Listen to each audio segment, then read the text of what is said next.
Hi there, and welcome to Axelbank Reports History and Today. Conversations with America's top nonfiction authors and why their books matter right now. I'm Evan Axelbank, and today we're going to speak with Dr. Serena Zabin, the author of The Boston Massacre, A Family History. This is her third book. She's the chair of the history department at Carleton College. Thanks so much for being here, Dr. Zabin. Thanks for having me. Before we start our interview, I do want to invite listeners to our Patreon page to ask for your support in keeping the show going. Go to patreon.com/AxelbankHistory. We're going to donate part of your contributions to a charity for children's literacy. In high school, you learn that the Boston Massacre, March 5th, 1770, was about two sides coming violently together in a history-changing clash that pits evil, powerful British soldiers against poor little colonists who were in the process of realizing that maybe this just isn't for us anymore. The British soldiers shoot and kill 5 people, they wound 6, and they provide fertile ground for colonial leaders to spread propaganda.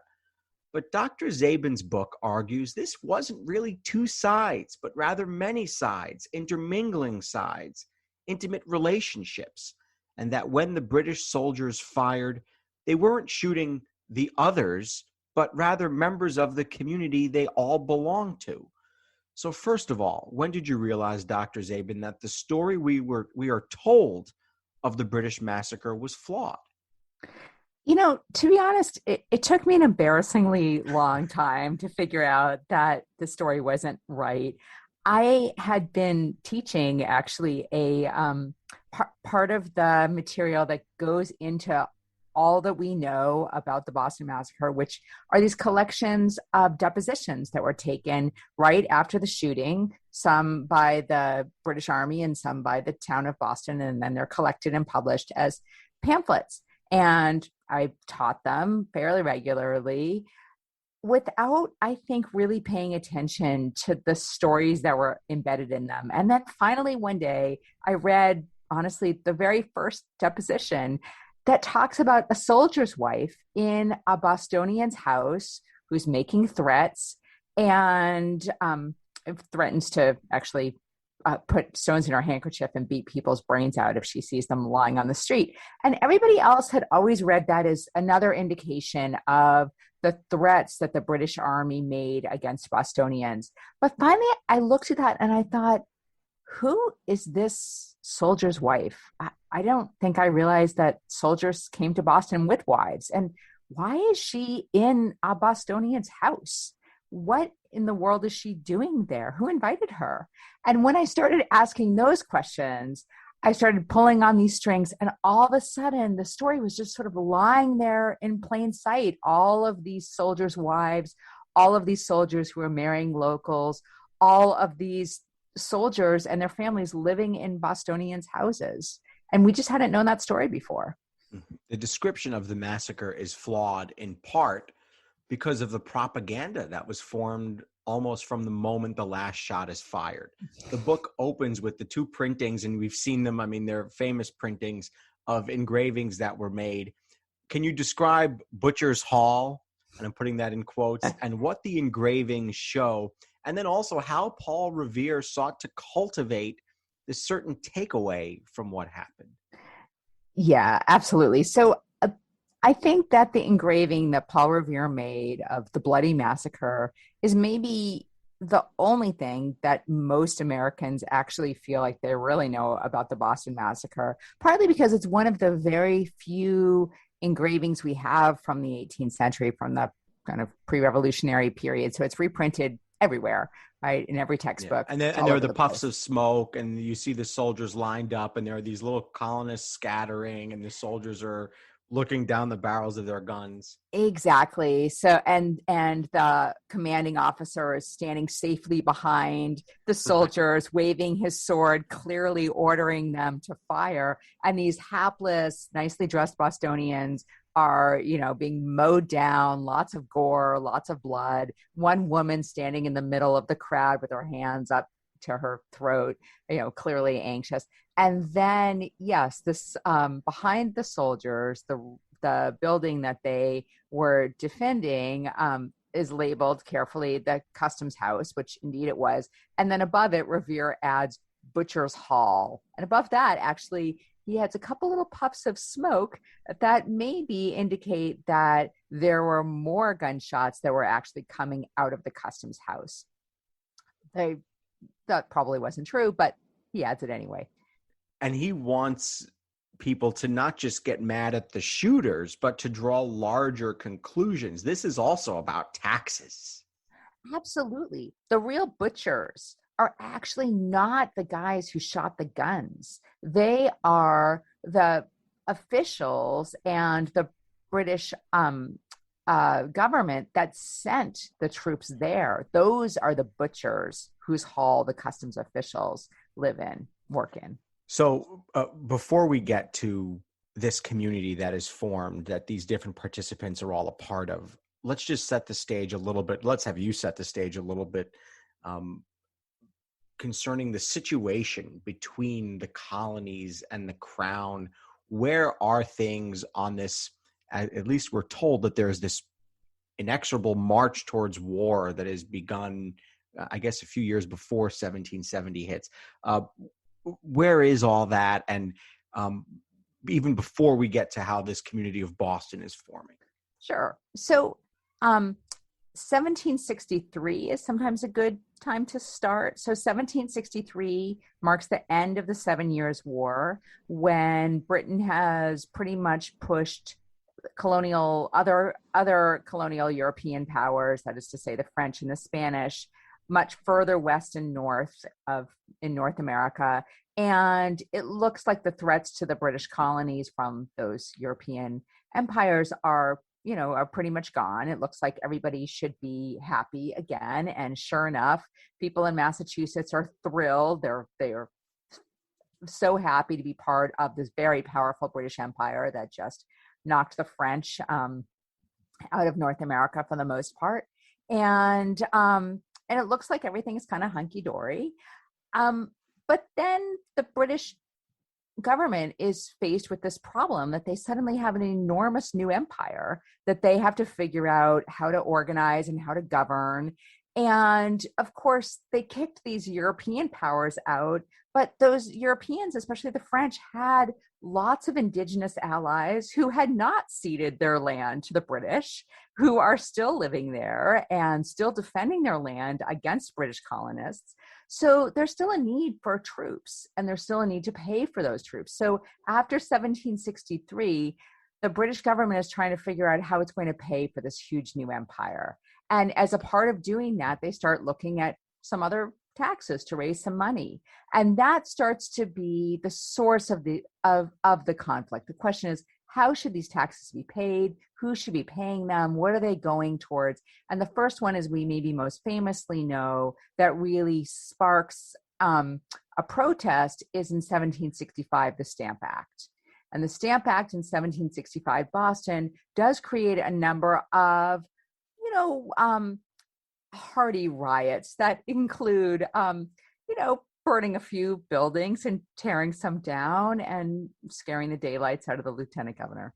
And it's not just the taxes per se, right? There's also a feeling that we're not getting enough out of these taxes, that the taxes are going to a far off place, and it's essentially taxation without representation.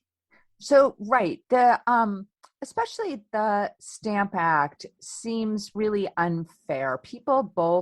Colonists are both unhappy about the taxes themselves, but they really do feel like the demand for taxing all kinds of paper goods seems like the wrong way for them to collect taxes. That really they claim to be willing, at least, to collect the taxes themselves. If the government would just tell them how much they owe, they'd collect it themselves and they'd send it back to Britain.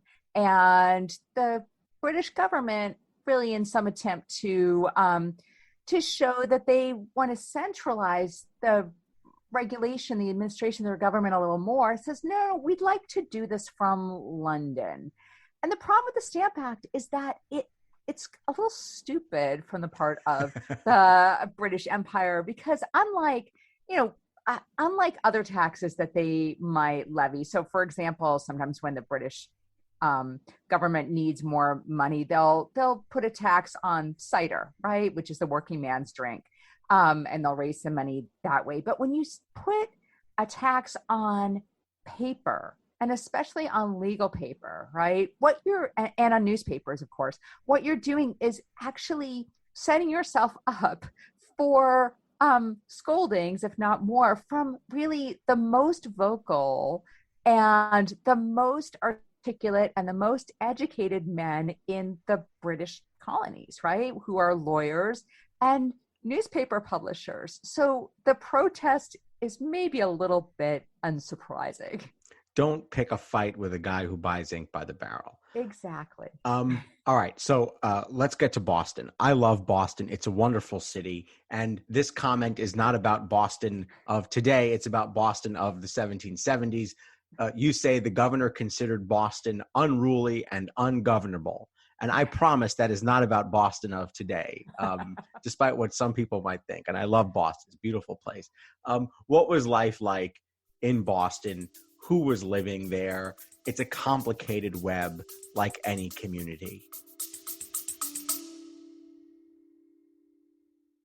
Baking from our childhoods just sticks in the memory, doesn't it? We never set off on holiday without piles of Tupperware. And there'd always be Bakewell slice, flapjacks, and tray baked scones in the boot. Do you not do that, Lisa? Yeah, no.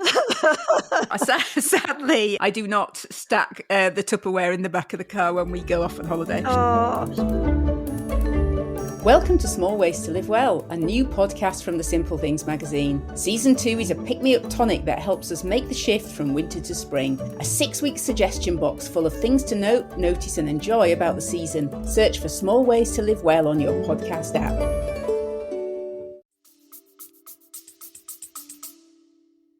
It is. So the Boston of 1770 is in many ways very unlike the Boston of today, which is a Boston I also love. But in 1770, Boston is a lot smaller. First of all, it's only about a square mile. All of your listeners who may know Boston at all, or maybe know the Back Bay, are perhaps aware that the Back Bay is really just landfill, and it didn't exist then. So it's just a peninsula that's about a square mile. It has a population of about 16,000 people, which means actually it has the same population density today that it did then. So it's actually a pretty densely populated little place, but 16,000 folks is not a lot, right? And a square mile is not a lot. It is predominantly a white town,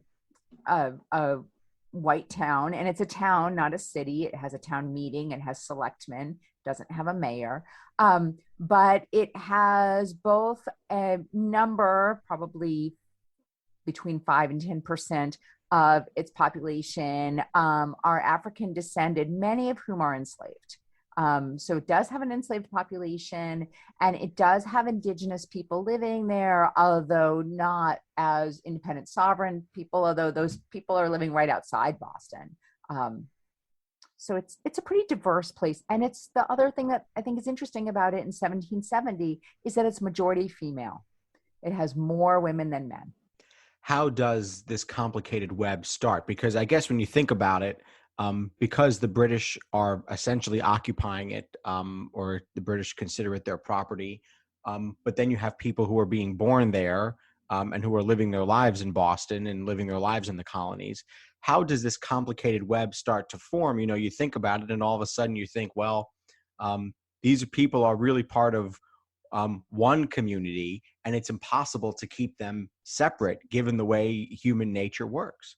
Right. So when the troops come to Boston, they come in the fall of 1768, and I'm assuming that's where you're sort of asking me to pull together the story. So, Sure. Yeah.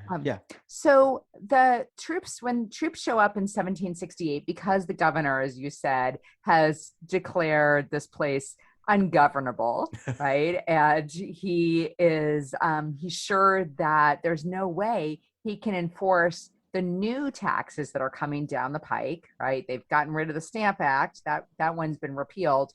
But in 1767, the British government comes up with some more taxes they call the Townshend Acts, and they decide they're going to collect those on imports, and they're going to put the head of the customs service in Boston. Again, maybe not the smartest move, but there they are. So they come, there are more protests, and the governor panics, and he asks for backup. And it's worth knowing, I think, that there's no such thing really as a police force in the 18th century. So when a political person like a governor wants some support for his policies, and people are rioting in the street to object to it, what he does is ask for troops during peacetime to serve as a kind of temporary police force. It's kind of a lot like the National Guard, actually. I think that's maybe the easiest comparison. One of the things that's really interesting, well, did we say enough about how the community is formed, about how these people start interacting? Let's talk about that. No, let me pull that piece together. I'm sorry. No. I want to make sure we get it all here. There's so much. So when the troops come in the fall of 1768, they end up being housed in this little peninsula of Boston. And I can unpack that story afterwards if you'd like. And they end up living in Bostonians' extra rooms and in their basements and in their sheds. They live for a while in Faneuil Hall, and they camp out on Boston Common. But as the weather gets cold, it's clear they need to move inside. So they end up in all of these Bostonians' houses. Bostonians end up renting their extra space to the army. And the army needs housing for the troops. So it's like a massive Airbnb operation is essentially what happens. And as they do so, as both single men from the army and these military families move into Bostonians' houses, they really become neighbors. They get to know each other pretty well. They marry each other. They become godparents for each other's children, whom they baptize in the local churches. And one of the things I think is fascinating with this book is that there are a number of situations that arise where the British Army gets used to using force or doing things with an iron fist, or maybe something slightly, maybe 1 degree less than an iron fist, but it's still kind of antagonistic. So there's a part where the British Army expels natives, and there's a part where this armada comes in from Canada, which is, I think, some of what you're referring to there. And there are all these sort of weird moments where they're not asking permission to do things. And it kind of sets the stage for this discontent that eventually turns into the Boston Massacre. Can you just expand a little bit on the way the British viewed the governing of these colonies? Sure. And I think that thinking about it as the problem is the governing of the colonies is precisely correct.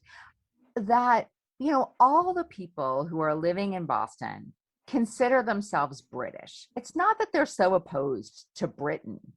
What they don't like is, the government, and they particularly don't like this governor.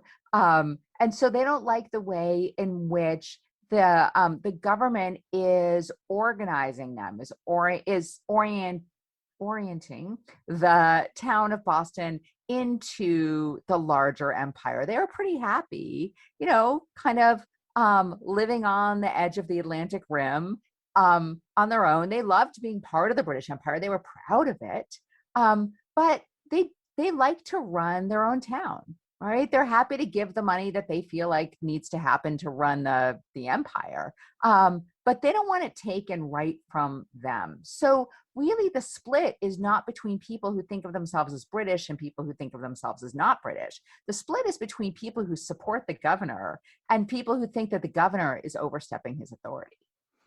Is there rapid social change happening during these times? I mean, I know that the finances and that the government is all part of this, and the views on how the government is is dealing with the people who are living in Boston. But what's happening, like, I'm going to try to think of an example, but you think about the changes of the 1920s where jazz music takes over, or you think about the changes of the 1960s where feminism starts to rise, or you think about the changes of the 1980s and 90s where rap music goes mainstream. What was happening socially that was changing, that was giving people new views on how they wanted to be governed? That is such a fascinating question. There is, I think, a conversation that's happening in the newspapers, largely through print, but then people are talking about it. That is a kind of moral philosophy, which is this question about what are people's obligations, right, to each other? What are people's rights?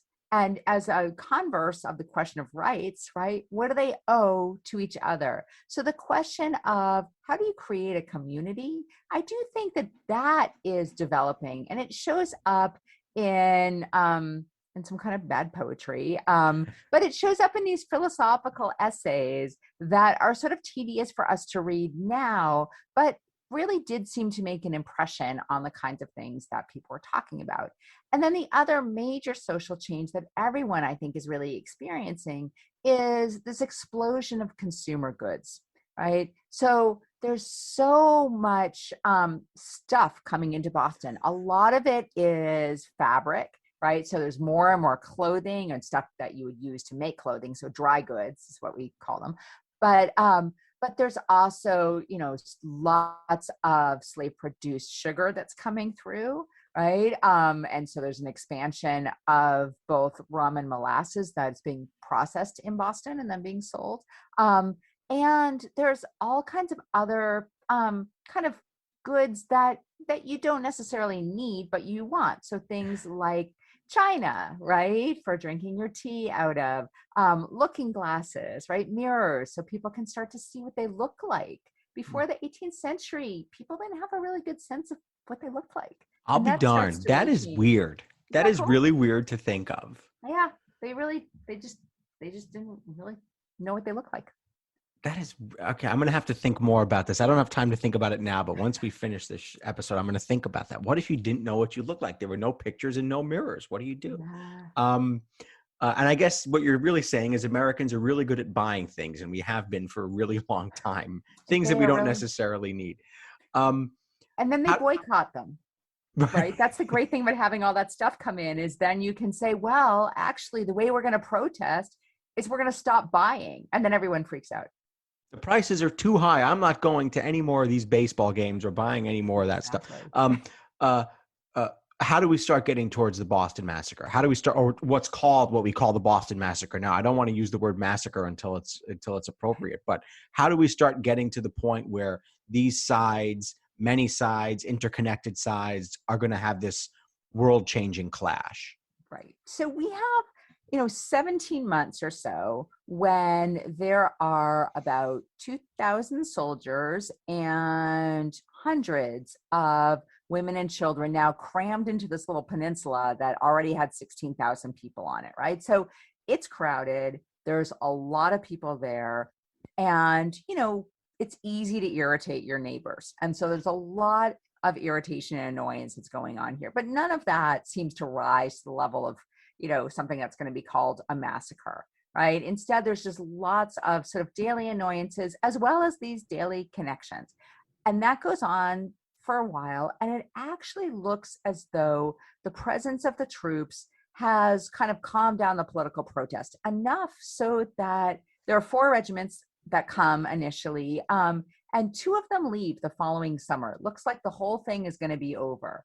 And everyone except the governor is really pleased by this idea, because the problem with using troops as police is that they're not suited for that. They're not trained for that.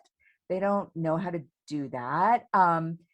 It happens with some frequency, but every British Army officer knows that the likelihood of there being some kind of clash that will become a crisis is very high. So in fact, as soon as most of these officers learn that they're being sent on a peacekeeping mission, essentially, right, as a policing mission to Boston, most of them start asking to be sent back to Britain. They're like, no, I don't want this job. Please. I'm not going to Boston. My mother's dying, unending. I've got family business. I've got to get home. Because they know that the likelihood of somebody shooting a gun is so high that someone's career is going to get ruined by this, because it happens over and over and over again back in Britain or in Scotland or in Ireland. They've seen it. So I would say nobody's really surprised. Every day, I think I write in the book, is a little bit like a roll of the dice, right? Is this the day that, this particular little shove in the street is going to escalate? Or, are people just going to let this one go again? And there's a lot of days that it's not clear which one's going to happen. So then we get to March 5th, 1770. And this might be my favorite passage in the book. I love the way you describe this. In the book, you say, from the moment their guns went off, the spotlight of history has focused its narrow beam on the British soldiers. Uniforms are meant to disguise difference, and in their bright red coats, they may have seemed interchangeable. Each soldier who took part in the massacre was just as much an individual as any of the others who had married a local woman, buried a child, or deserted from the army. Some had made friends, others made families. So describe as best you can what happens the night of March 5th, 1770, and who's shooting who. Right. So, and it's not easy to describe what happened that night. We have a lot of eyewitness testimony, and most of it is contradictory, right? Which is true of so much eyewitness testimony, of course. And it's maybe worth remembering, Boston had no streetlights. And, whatever this event was, seems to have started around 8:30 or 9 o'clock in the evening in March, which is pretty dark. So what we believe happened is that there is a sentry, as there has been through this entire time, in front of the customs house. And he starts to get kind of harassed by some kids who are walking by. Are they little kids? Are they 12? Are they 16? There's sort of a difference. And people are a little unsure, who these people are. Is it possible? I'm sorry. Is it possible they're younger than 12? Is it possible they're 6, 7, or 8? Or do we think it's teenage years? We think it's sort of towards the teenage years, although there are accounts of other kids younger than that, right, who claim to have been hit by soldiers out in the street that night. But the ones that are kind of hassling the sentry are probably not the 6 to 8 year olds, right?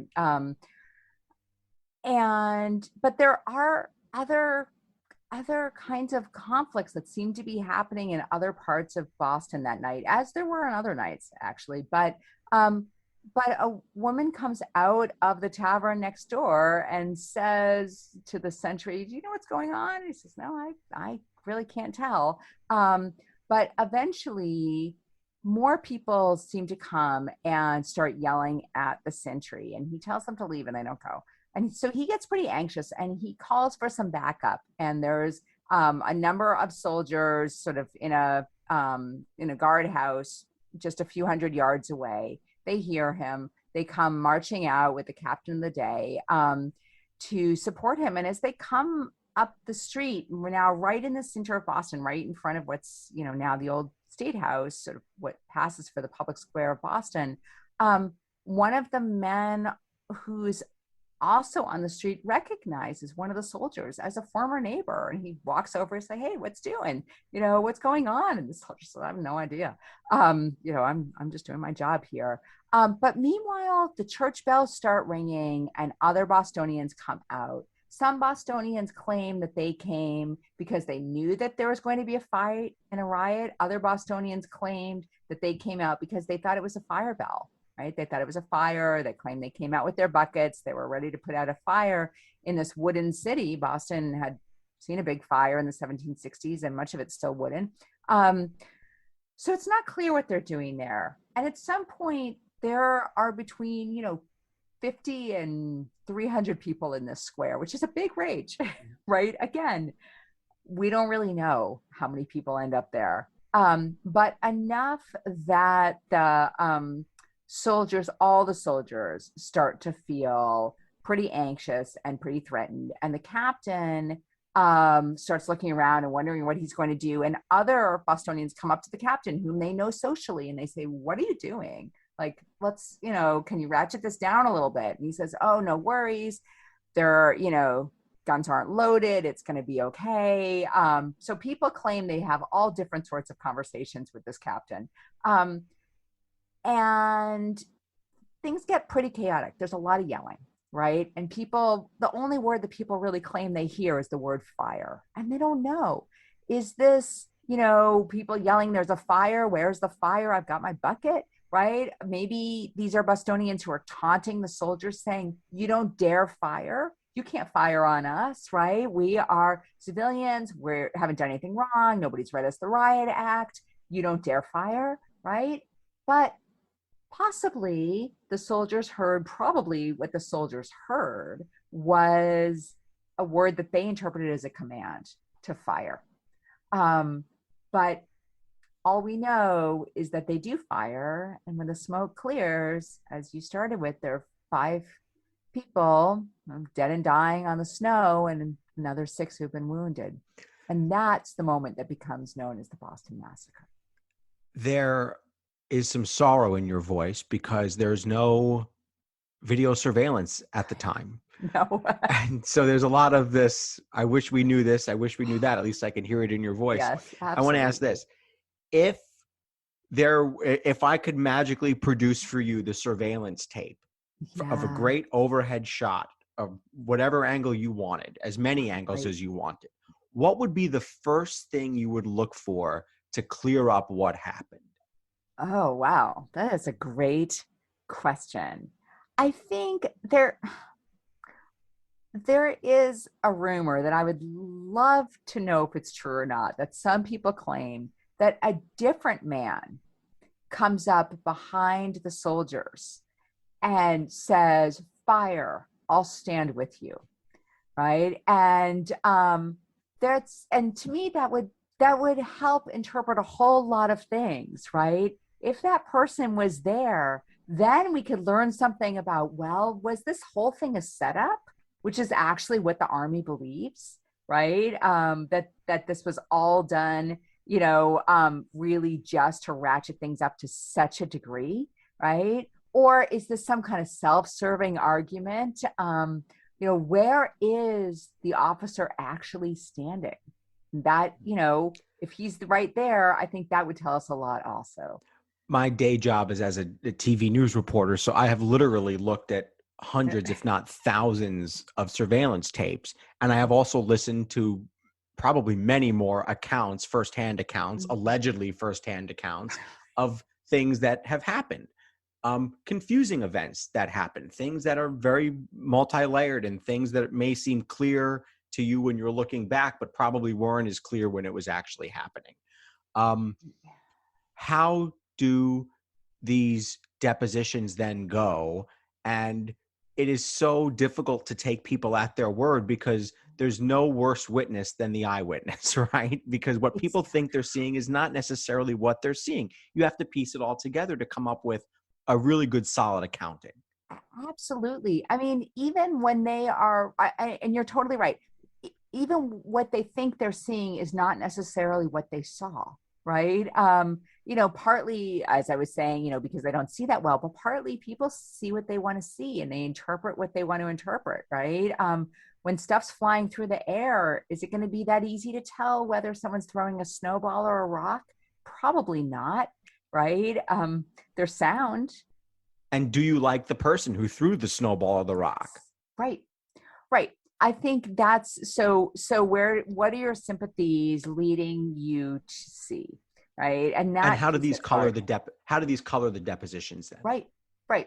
So what I really came to find as I looked at these and worked through, these hundreds of depositions, was that they're not good at telling you what happened that night, right? They're not good at telling you whose fault it was, who commanded, who yelled fire. They don't tell you that. But it turns out they tell you all kinds of other things that we haven't paid enough attention to. And one of the things it turns out they tell you is that many of the people who were out there that night knew each other and had opinions about each other, as you said, right? And that, some of those men who are the ones with the guns, right? They knew the people in that square, right? And many of the people in that square knew those soldiers personally. They had drunk with them, they talked with them, they bickered with them. And it turns out that really shapes the story more than we've thought. How did the families of Boston change after this? Yeah, and that's another sad story. So the soldiers, and many soldiers have married or made kind of fictive families in Boston. And after the shooting, those troops are redeployed out of Boston, right? That's one of the agreements. And so when they leave, all of these newly combined families are faced with choices, right? So if the soldier decides that he wants to stay with his new family, he ends up doing something that looks a lot like desertion, right? Deserts the army. So he's got this problem there, but often the new families decide that they would like to stay together. They either try to leave with the army, so embedding little pieces of Boston, right, into the British Army. They start traveling around the British Empire as Bostonians who have now become army families, right? But it splits people up and it starts to divide families in ways that are actually personal, right? And actual, not just kind of metaphorical. We talk about, the British Army, we talk about the British Empire as a kind of family, right? We talk about ungrateful children and we talk about the mother country. But when the troops leave, what we see is the breakup of real families, not only these fictive ones. How did the different sides start to spin this? I started with Paul Revere. Your book starts with Paul Revere. What then happens to the snowball that is the Boston shooting, and I guess then becomes the Boston Massacre in parlance? Right, and it becomes the Boston Massacre very quickly, right? That name gets stuck on it within 14 days, if not less, right? And and to this day, people are shocked that a massacre is 5 people, right? That's very effective as propaganda goes. But it's the propaganda machine goes into motion almost immediately on both sides, right? Because both sides are looking to place the blame, right? They've got different problems. The army really wants to say, this was not our fault. We were really restrained. Of course, we never shot civilians, right? The same thing that, almost any army wants to say, and they know the playbook. They've already seen this happening before. Bostonians need to tell a different story. They need to tell a story about their own injured innocence, that they never started anything, that they are not a people who likes to riot and, be out of control, right? That they are good British subjects, right? Who are absolutely pliant and obedient and all of those things, and they were doing nothing wrong. The problem was this enormous, overweening political army that came and just mowed them down, right? And so those are the stories they're trying to tell. They're not trying to tell stories about independence yet, right? That comes later. This story gets picked up and used, right? After the Tea Party, and then certainly it becomes part of the story of the road to independence that starts to happen after Lexington and Concord. But in 1770, this propaganda is really about placing blame. It's not about creating a condition for independence. And there is a trial with somebody who is quite famous, very famous, one of maybe 3 or 4 most famous people in American history. John Adams defends, maybe he took a wrong turn or something. He defended the soldiers. How did that happen? And how did the trial really doesn't get us anywhere beyond saying that there was a trial, but how did that happen? John Adams defends the British. Right. So John Adams and Josiah Quincy, right, end up defending these soldiers, right, both the officer and the privates.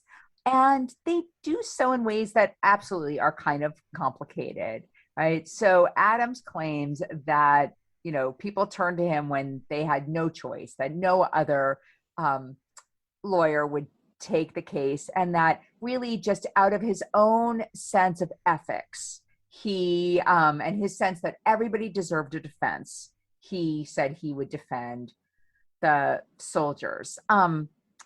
There's a political story here too, which is that the town of Boston and the Sons of Liberty, of whom John Adams is a member, really do want to make sure that Boston comes out looking good, right? And so part of his brief is to show that Boston is such a law-abiding town. It has so little to hide that they can put their best lawyers on the defense and Boston will still look good. And in fact, Adams is right. He manages to thread this tiny little needle where he both gets his clients off and he manages to show that this was not the fault of the town of Boston. The town of Boston is not a place that is, crazy and riotous. We don't do that here.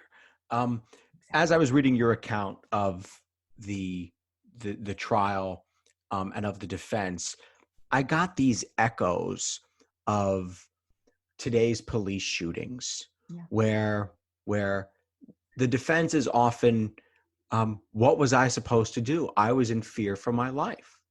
Right. And it was an incredible parallel to read that. Have you reflected on that personally, that relationship? Yeah.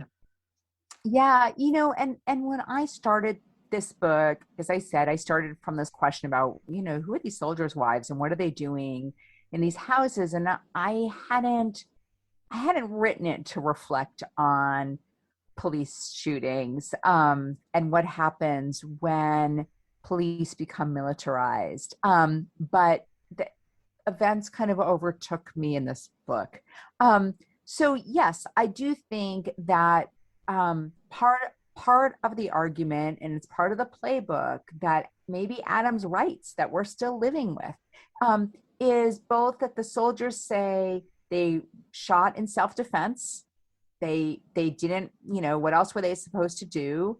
That they feared for their lives. And part of the argument is a big black man was coming at us, right? That there is a racial piece to this. And we have not mentioned Crispus Attucks' name. Right. Talk about who he is and what we know about what actually happened as opposed to what people say happened. Right. So Crispus Attucks is maybe one of the most mysterious men of the 18th century, someone about whom we all wish we knew so much more. We do know that he was born enslaved in Framingham, Massachusetts, probably of mixed African and indigenous descent. At some point, leaves his enslavement and becomes a sailor. Comes back to Boston as a sailor, certainly is in the streets that night with a number of other sailors, and is one of the men who is shot. When Adams puts together his defense, the way he defends the town of Boston is to say, well, yes, these soldiers were afraid for their lives, but not because it was Bostonians who were threatening them. It was all these outside agitators. It was all these people who were not real Bostonians, who don't really belong here. People who are Irish, people who are apprentices, and people who are of mixed race, right? And he says, those mulattoes, those are the people who were the rioters, right? And they don't really belong here. And that becomes part of the dynamic I think we continue to live with. What imprint does the massacre make on our founding documents in terms of what goes into the Declaration of Independence, what goes into the Constitution. And I'm thinking about the quartering of soldiers also in the Bill of Rights. But what imprints Right. do you see on those documents? Yeah, I think the the Bill of Rights one is complicated in some ways because the Quartering Act gets rewritten after this event to be the Quartering Act that then the Bill of Rights objects to, which says you can put soldiers in private homes. The Quartering Act actually looked different before 1770, and that's one of the reasons why, as I said, Boston becomes a huge Airbnb. Um, but it's in response to the Boston Massacre that they changed the Quartering Act, and then that becomes a concern in the Bill of Rights. But I would say, really, the concern over, what it means to allow a government to have soldiers, right? And this becomes one of the concerns, really, around the Second Amendment, which, has a long and complicated history that I certainly wouldn't go into, but the question of what kind of power does a government have over its people, and how does it manage its firepower, right? I do think hangs over many of those founding documents. The Boston Massacre, and I'm really going to put you on the spot here. I'm sorry, but I'm just going to. The Boston Massacre becomes this myth. It becomes a story to tell with political goals almost immediately. As you said, it became a massacre within less than 2 weeks. Can you think of other events like this in American history? Maybe events of today, recent ones, or maybe not so recent? That just sort of take on this moment. I mean, I'll say, as someone who lives in Minnesota, that certainly this is true of killing of George Floyd, right? I mean, there have been, as we all know, hundreds of deaths of Black men at the hands of police who don't become a movement, right? And this was different. And so I would say, maybe that's the one that's sitting with us today as we're doing this interview practically on the eve of the 1-year anniversary. But I think that there are other ones also that become that moment, that become bigger than the moment themselves. I think that's what you're asking for, right? Yeah. Gettysburg, maybe. What did you say? Gettysburg. Mm-hmm. Maybe they are big, though. I was just thinking of the Kennedy assassination as it related to Lyndon Johnson's efforts to pass the Civil Rights Act, because he then uses the memory of President Kennedy to pass these massive bills. Now, that was a big event, the killing of a president in a public street. But that might be one. Yeah, I think that's very interesting. So you're asking sort of what creates the next. And there's also a violent end to some of these, or violent beginning to some of these. I mean, the killing of George Floyd and President Kennedy. But then I guess there are some events too, like Pearl Harbor, where you say, okay, I mean, there was a legitimate attack that was waged there, and clearly there was. It didn't take much propaganda, although there was, but it didn't take much propaganda to spin that the way certain people wanted to spin it. How about the sinking of the Maine? What about that?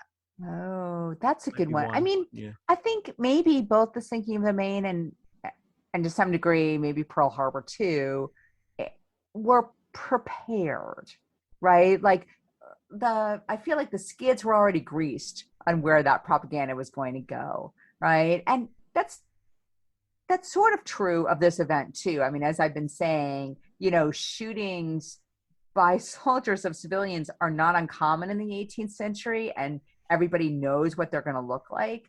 But what was unexpected with this is what came next, right? The way in which it gets picked up as a different kind of politics. What do we learn about how important it is that government remain responsive and also transparent to its citizens? Yeah, I think that that we learn here about the ways in which ordinary people's attempts to live their lives, right? Whether that's marrying their neighbor, right? Or protesting, either protesting in the street, which certainly was a major thing that happened in the 18th century, protesting by petition, which is another way that people did it, that those forms of protest just occasionally made a big enough difference, right? That governments were forced to respond. That these ordinary acts by ordinary people actually sometimes do make change. And I think that that's maybe the story that we get from this, right? Boston is a wonderful city. It's a wonderful place. And I regret that I don't remember how the Boston Massacre is memorialized there. I assume you know. I'm sure you do. Can you describe what it feels like to be there and what we would see around us today if we were to stand in that very spot? Absolutely. So unfortunately, the very spot where some people fell, at least because it's not a very big circle, is in the middle of a kind of traffic triangle. So it's been somewhat moved to right in front of the State House so that tourists are not mown down continuously. And it takes an active imagination, I have to say. So the old State House, as it's now called, the townhouse where the shooting happened, is still located where it was, with this incredible view down what's now State Street, right out to the Long Wharf, which is where the aquarium is. But I mean, you're practically looking to London. I mean, you look down the street, it's uninterrupted right out to the Atlantic, right? You're looking right to that source of 18th century power, and that's still there. But at the time, the townhouse was one of the biggest buildings in Boston. And at the moment, it's really overshadowed by a whole lot of skyscrapers. It looks like a doll's toy, right? And so it does take a little work to realize how dominant that building must have been once, right? That it's not anymore. But on the anniversary of the Boston Massacre, the group that runs the Old State House, now called Revolutionary Spaces, sponsors a set of reenactments that are quite spectacular. And really, really well done. And you do feel, I mean, you're in a crowd watching, and you feel a little bit of that crowd feeling, right? What it's like to not quite know what's going on. I mean, I'm a short person, but I can't see over people. Like, what is this? I hear noise, I hear yelling, right? I feel energy, and it teaches you something about what crowds are like. I have been to Boston, and I have stood in these historic places where these incredible things have happened that have changed world history. And it is incredible to stand there and to look around and see today happening, to see life happening, to see business women and men walking around with their briefcases, and to see shoppers going around Faneuil Hall, and to see people wearing Red Sox hats and jerseys and all these other things that we're so used to.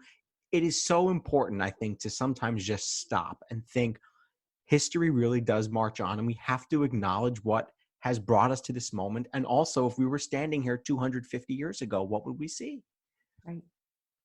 Yeah, it is a very wonderful thing to spend a moment thinking that I live in the present as I think about the past, and those things are intertwined together on these stones, in me as a person, in the things that we think about.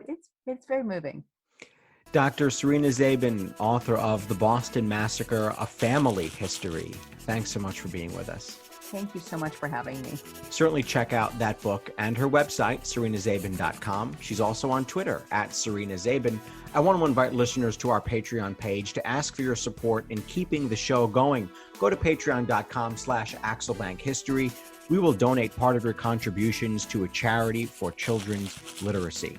And thank you for listening to Axel Bank Reports History and Today. Conversations with America's top nonfiction authors and why their books matter right now. Check us out on Facebook, Twitter, and Instagram @AxelBankHistory. We update those with clips from the show, guest announcements, and book recommendations. We'll see you next time. Thanks.